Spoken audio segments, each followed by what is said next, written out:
Alors, faut que tu te mettes un peu plus comme ça, regarde, tu vois.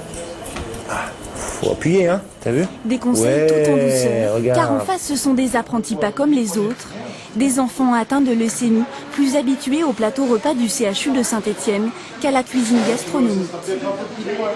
J'aime bien les poupées.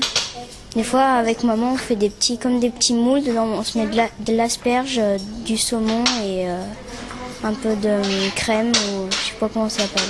J'ai été gravement blessé il y a quelques années. J'ai passé quelques années dans des hôpitaux aussi et je sais que c'est pas drôle. Et si je peux leur donner un petit peu de soleil, leur donner un petit peu de mon temps, je le fais avec grand plaisir. Donc qu'est-ce qu'on appelle une émulsion?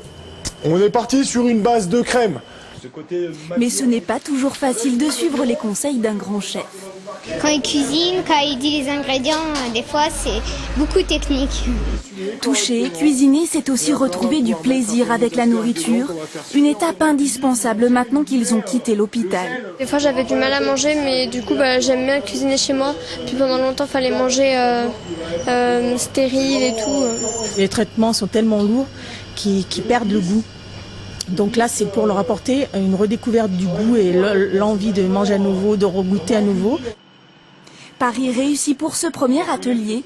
Le velouté d'asperges est englouti avec délice.